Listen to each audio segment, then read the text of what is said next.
Assalamualaikum warahmatullahi wabarakatuh.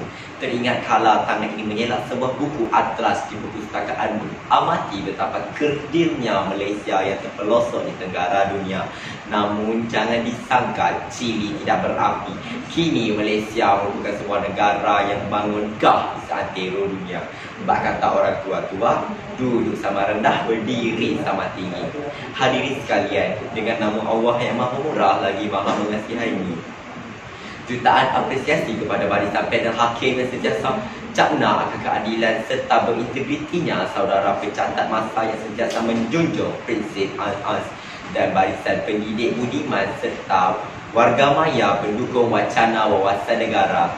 Rukun negara menjadikan diri. Begitulah murninya maulud pidato yang akan kami hidangkan sebagai santapan minda di pagi yang barakah ini.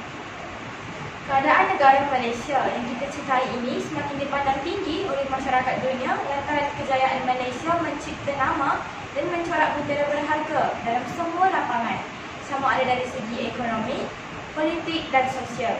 Maka pada hari ini kami ingin mengetengahkan fenomena anjakan paradigma Malaysia setelah 67 tahun setelah merdeka. Bersaksikan warga Dewan yang pernah bervisi, Malaysia merupakan sebuah negara yang mempunyai masyarakat terbilang kaum. Mereka juga mempunyai nilai hidup sosial yang berbeza. Ini menyebabkan perpaduan agak sukar untuk dicapai kerana setiap orang mempunyai kepercayaan yang berbeza. Oleh itu, kita perlulah sesuatu yang dapat mengeratkan perhubungan sesama rakyat dan membolehkan kita hidup bersama-sama secara aman dan harmoni di bawah bumbung yang sama tanpa membezakan agama ataupun bangsa. Sehubungan itu, rukun negara telah diisytiharkan oleh Duli Yang Maha Mulia Seri Paduka Baginda Yang di-Pertuan Agong Tuanku Ismail Nasiruddin Shah pada 31 Ogos 1970. Antara tujuan rukun negara adalah untuk menjadikan prinsip kehidupan semua rakyat di negara ini dan menjamin perpaduan kaum dan keamanan negara. Rukun negara seharusnya dijadikan panduan oleh setiap rakyat yang mengaku dirinya sebagai warga negara Malaysia. Sekiranya panduan ini sentiasa dipatuhi, pastinya ia akan membentuk jati diri. Rakyat yang mempunyai jati diri pasti sifat kewarganegaraannya bermutu tinggi. 5 prinsip rukun negara. Itulah lagu yang seringkali didengarkan di corong-corong radio dan televisyen. Ianya bukanlah sekadar hiburan semata-mata, tetapi ada mesej yang ingin disampaikan. Mari kita tinjau apakah mesej yang ingin disampaikan. Prinsip yang pertama iaitu kepercayaan kepada Tuhan. Setiap agama pastinya menyeru kepada kebaikan. Justru bagi insan yang beragama, pastinya melakukan perkara yang baik adalah sangat dituntut. Di sini, kita memahami bahawasanya prinsip yang pertama ini akan dapat melahirkan rakyat yang mempunyai jati diri terbaik untuk dirinya dan juga masyarakat setempat. Jadi, tidak dinafikan negara dapat membentuk rakyat yang terbilang melalui prinsip yang pertama. Berkorban apa saja, harta ataupun nyawa, itulah kasih mesra sejati dan mulia. Prinsip yang kedua ialah kesetiaan kepada raja dan negara.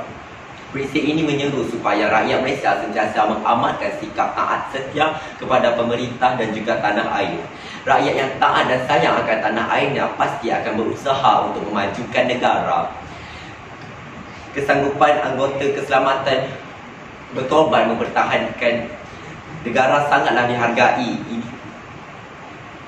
Ini menunjukkan bahawa rakyat Malaysia adalah rakyat yang mempunyai jati diri. Prinsip kesetiaan inilah yang akan memacu rakyat Malaysia untuk berubah memajukan negara. Pepatah Melayu ada mengatakan, di mana bumi dipijak, di situ langit dijunjung. Hadirin sekalian, prinsip yang ketiga pula ialah keluhuran perlembagaan. Maksud yang ingin saya sampaikan di sini ialah setiap warga negara hendaklah menghormati perlembagaan yang telah ditetapkan, kerana ia juga merupakan sumber perundangan tertinggi negara. Setiap rakyat haruslah menghormati dan mematuhi perlembagaan negara. Ia bertujuan untuk menjaga hak-hak keistimewaan rakyat di Malaysia. Justru, dalam usaha membentuk rakyat yang mempunyai jati diri, prinsip ini juga memainkan peranan yang sangat penting. Masuk kandang kambing mengembek, masuk kandang kerbau menguak. Kalau ia sudah ditetapkan A, jangan perlu dilakukannya B. Maksudnya ialah Setiap negara mempunyai undang-undangnya tersendiri. Ia adalah berasaskan kepada perlembagaan negara. Perkara ini telah termaktub di dalam prinsip rukun negara yang keempat, iaitu kedaulatan undang-undang. Dengan adanya undang-undang, maka setiap rakyat akan lebih berdisiplin dan mematuhi segala yang telah ditetapkan. Warga negara yang berdisiplin akan membentuk rakyat yang mempunyai jati diri tinggi. Prinsip yang terakhir iaitu kesopanan dan kesusilaan. Prinsip kelima ini menekankan perkembangan personaliti dan tingkah laku seseorang rakyat. Tujuannya ialah membentuk warga negara yang bersopan, santun dan bertata susila selaras dengan kempen budi, bahasa dan nilai murni yang diwar-warkan di media massa. Sifat individu yang bersopan, santun dan bertata susila adalah yang paling bermakna dan amat penting dalam konteks perhubungan antara satu sama lain. Masyarakat yang berpelbagai kaum di negara ini. Masyarakat yang majmuk namun hidup bersatu padu inilah yang menunjukkan bahawa rakyat Malaysia sememangnya rakyat yang berkualiti tinggi. Akhir kalam, kita perlu sedar kematangan negara semakin menyerlah dari semangat wajar dan nasionalisme yang ditunjukkan oleh pemimpin negara dan disepadukan dengan keazaman rakyat yang tercinta. Suka, saya mengajak seisi warga maya sekalian untuk sama-sama menabur bakti menghulurkan secepis kekuatan untuk merealisasikan impian negara dan menjadikan rakyat tinggi jati dirinya.